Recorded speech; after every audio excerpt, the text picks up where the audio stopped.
Hey friends, so I have tried to record this intro now for, I don't know, a lot of times, and I am just one of those people that I can't remember what I want to say off of the top of my head, and then I draw complete blanks and look like an idiot on camera. So I have decided that I am going to write down what I'm going to say, and I am not ashamed to admit that I am going to be reading my own notes for this intro. But in honor of the Halloween season, I have chosen a scary theme for today's soapy tutorial. It's every soap maker's worst nightmare, and yes, I am talking about that fragrance oil that smells so good in cold process soap but behaves so bad. So today I'll be attempting to make cold process soap using Nature's Fragrance's Hawaiian White Ginger Fragrance Oil. It has top notes of orange and green notes, middle notes of rose, grape, and marine notes on a base of white musk, spice, and light florals. It is a phenomenally gorgeous fragrance oil that's wonderfully potent and super long lasting in cold process soap. The only problem is that the last time I soaked with it, it riced a little and then it seized on me. So seizing is that most dreaded phenomenon when a fragrance oil causes your soap batter to instantly harden within a matter of seconds. I'm going to turn the page now. But that doesn't mean that you can't make a beautiful batch of soap with a mischievous fragrance oil. These types of fragrances are not to be feared or avoided. There are definitely ways in which you can successfully make cold process soap with a challenging fragrance oil and still have it be pretty and colorful. So I'm going to show you how to do that, but to start, here's 9 of my best tips when it comes to working with a fragrance oil that seizes or heavily accelerates in cold process soap. Notes. Tip number 1. Use more liquid or only employ a slight liquid discount. What's generally referred to as full liquid is a lye solution of 1 part lye to 3 parts liquid, which is a solution of 25% lye and 75% liquid. If you're a seasoned soap maker and that sounds like a lot of liquid to you, you can still employ a liquid discount with a misbehaving fragrance oil, but my best advice would be to not discount your liquid too heavily. Tip number 2. Adjust your recipe to be higher in soft oils and lower in hard oils. Recipes higher in soft oils will be slower moving and slower to trace. Just be sure to run your recipe through a lye calculator when making any changes to it. Tip number 3, work at cooler temperatures. Higher temps will make your soap batter move faster, so working at cooler temps is ideal, preferably under 100 degrees Fahrenheit or at room temperature. That's even better. Tip number 4, put the stick blender down. Don't over stick blend. When working with a troublesome fragrance oil, only stick blend until your soap batter has reached emulsion or a very light trace. Tip number 5, keep your design simple and your batches small. Working in smaller batches means less oil is wasted if things go awry, and keeping your design simple will make it easier to execute. Working in layers or one solid color is best for fast-moving fragrances.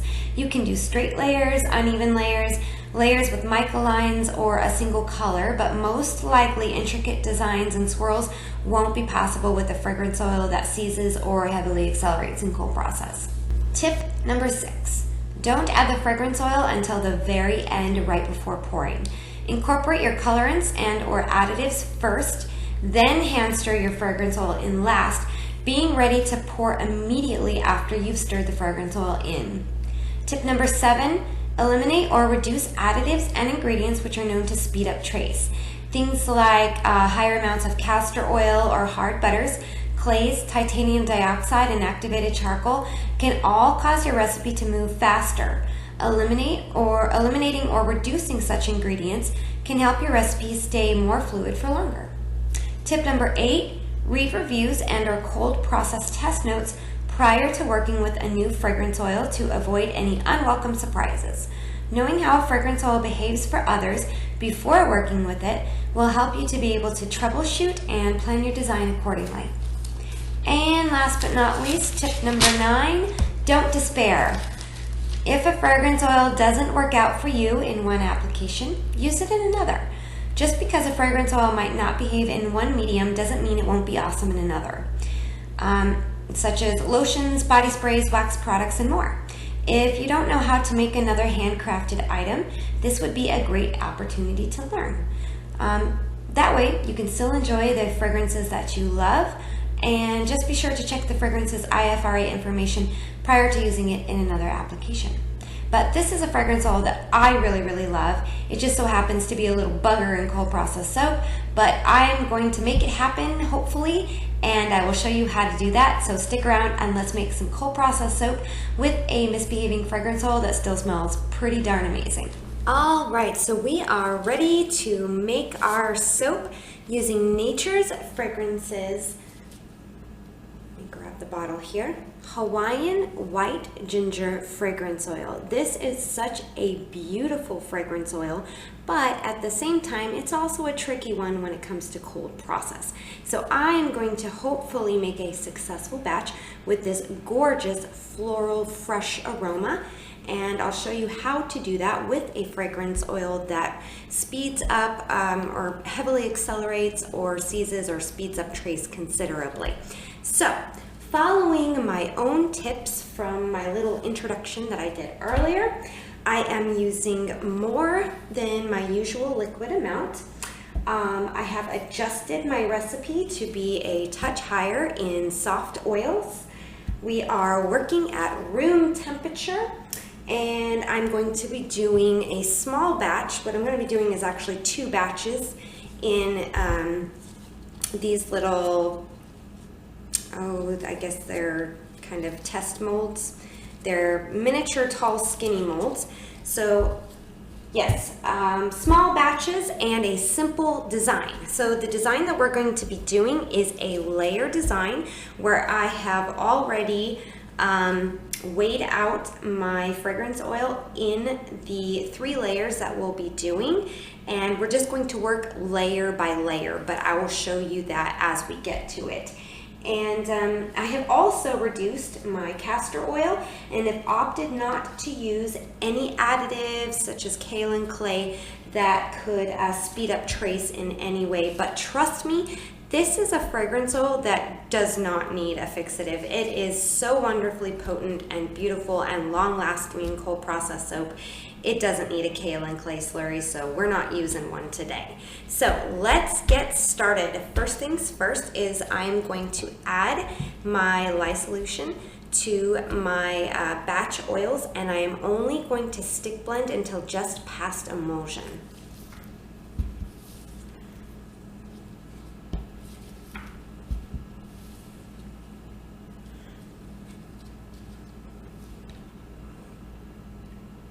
Just gonna get this stirred to get it nice and incorporated.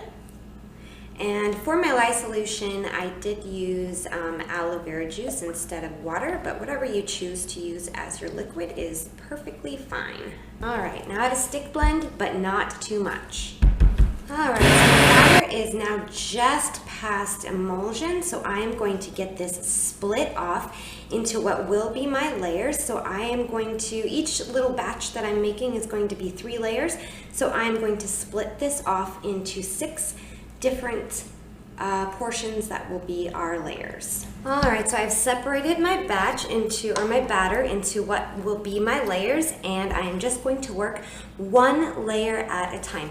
Before I start though, I'm going to get my colorants mixed in, and then my fragrance oil is going to be the very, very last thing to be mixed in before it gets added, or before it gets poured in the mold. All right, so my first color is going to be this pink. I'm gonna get that mixed in to my first portion.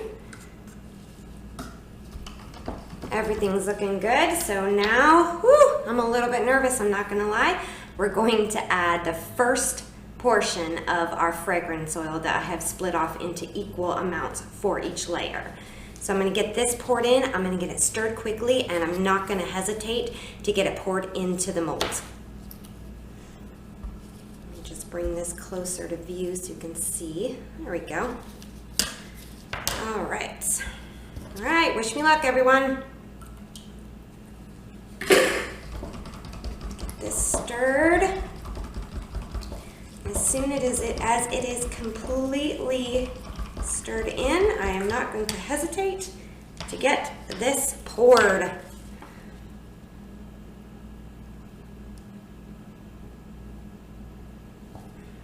Perfect. Wow, actually did really good. All right, let's do the next pink layer. And I'm just going to repeat for this other little mold here. So I'm going to grab my next portion.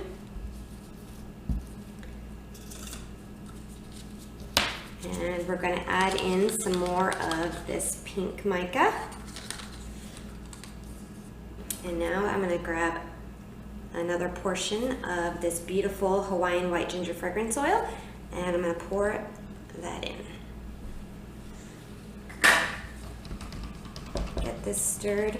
I do have very, very mild rising, but it's stirring out really easily, and it is giving me plenty of time to incorporate it into the batter. So taking those extra precautions have definitely bought me extra time to get this poured. And the first time I soaked with it, I wasn't so lucky, but I wasn't taking any precautions. So now that I know, I'm able to kind of use that acceleration to my advantage. All right, next layer. And this first layer is already set up quite nicely. I'm going to set this off to the side. So just working layer by layer, I'm going to grab my next portion. And this next color is going to be this pretty green mica right here. So I'm going to get that stirred in.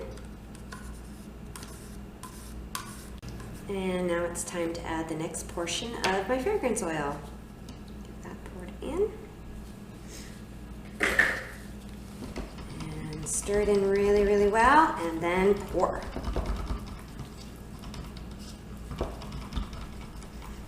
I'm going to stir out the mild rising. And then pour it.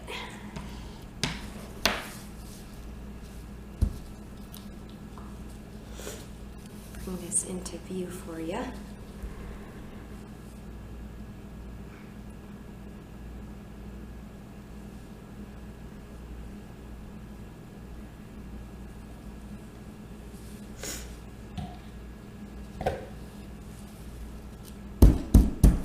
Looking good. Once it's fully incorporated, I've stirred out any little bit of rising. Not a lot of rising, just very, very mild. And now I'm going to get this poured.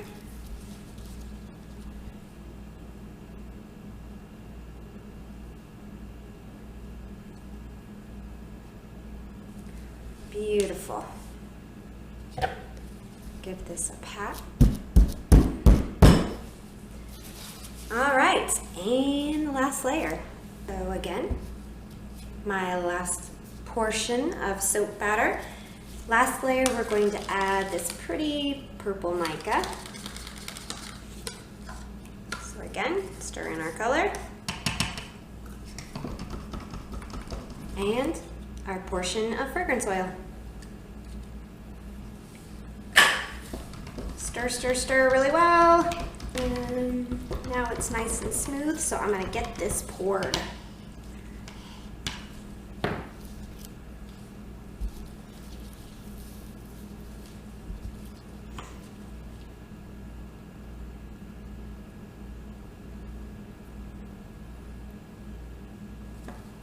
Perfect. And we'll do the last one with this little loaf here. All right, last time. Last soap portion. We're gonna get it colored with that pretty purple mica. And our very last portion of fragrance oil. I am so pleased with how well this is working this time. I didn't have the best of luck the first time I made soap with this fragrance oil. But like I said, being prepared and using that heavy acceleration to your advantage and getting ready for it, doing a little minor adjustments to your recipe and your process, and anything is possible. So I have now stirred this in. It's time to get it poured.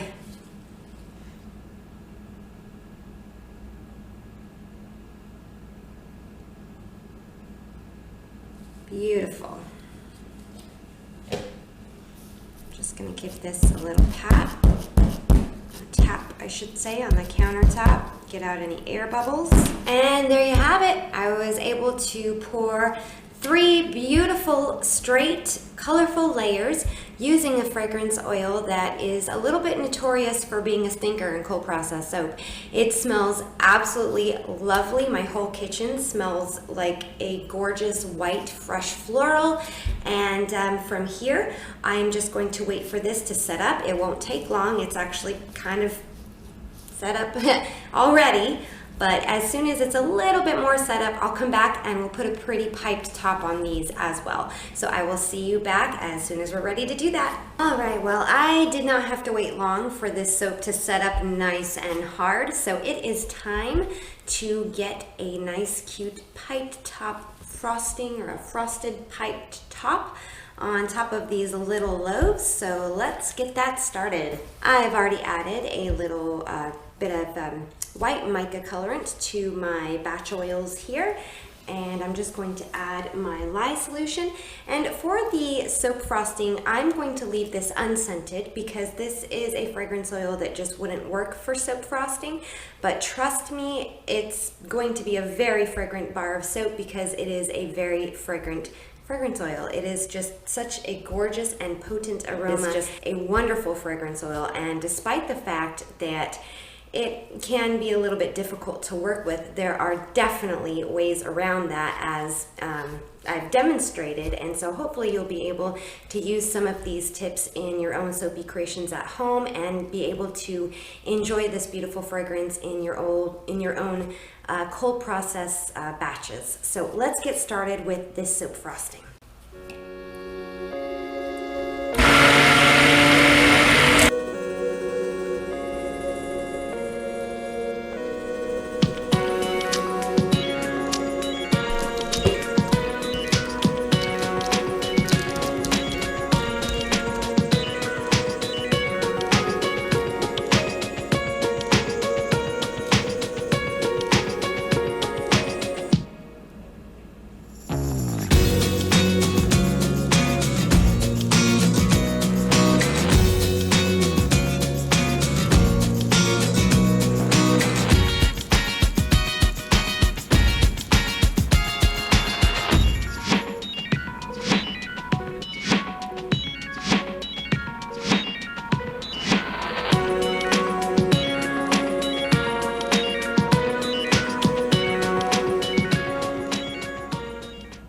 So I have put a pretty little piped top on both of my small little batches of soap here. So of course, I'm going to add a little bit of sparkle too. For the top, I'm going to sprinkle on some of this Sparkle Me Aqua eco-friendly glitter. All right, so the top of my soap has a nice little sparkle going on to it. So for my final embellishment, I'm going to place these pretty pink little roses on top. Yes, I know that they are not white ginger flowers, but I had these left over from a project that I did recently, and I didn't want them to go to waste because I thought they were pretty, and I thought they would go pretty on the top of this soap. So I'm going to put these on top, and I will bring you back when everything is looking pretty. All right, so we are all done for today. Each little batch, or miniature batch I should say, is looking really cute. It's got a pretty little flower to go with our beautiful floral theme of the fragrance oil that we used. And I'm just really happy with how this turned out because, like I mentioned, the very first time I worked with this fragrance oil, I was not prepared and I was not so lucky. I ended up having to do kind of an emergency hot process with it. So I am just really pleased with how this behaved, and hopefully it'll look great when it's cut. So I am going to get these put to bed for the night. I'm going to let them do their thing, get them lightly insulated for 18 to 24 hours, and then I will bring you back when it's time to get them cut.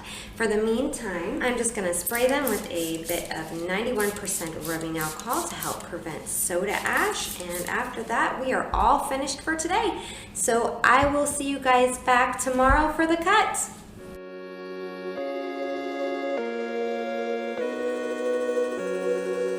Well, we are back the next day for the cut of Blissful Blooms cold processed soap made with Nature's Fragrances Hawaiian White Ginger Fragrance Oil. But before we cut into these loaves, check out this totally awesome effect. I'm almost certain this was caused by ricing, slight oil separation, and heat, because these babies got hot during saponification. So it's definitely not silicone rash because the loaves are completely smooth to the touch, and it's not steric spots either. But whatever the combinations of factors that cause this though, I love it. It almost gives it an antique-like look, and I really hope that this beautiful webbing effect runs throughout the entire loaves on the inside too, because it's such a unique and beautiful look. The scent in the loaves today is positively gorgeous. Again, I used the mischievously beautiful Hawaiian White Ginger Fragrance Oil from Nature's Fragrance, and it has imparted such an elegant bouquet of scent. It's an absolutely stunning aroma of fresh, whimsical florals with gorgeously soothing whispers of white musk undertones. It's rounded out and developed exquisitely in application. And the scent is wonderfully potent without being overwhelming to the senses. So let's get these beauties cut and see if they look and smell as awesome on the inside as they do on the outside.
Here they are. I am so pleased with how these turned out. The first time I made soap with this lovely fragrance oil, pretty much everything that could go wrong did, but being prepared and adjusting my recipe and process accordingly allowed me plenty of time to execute my intended design, and the result is a beautiful bar of soap. So I promise that things like heavy acceleration and seizing are not to be feared.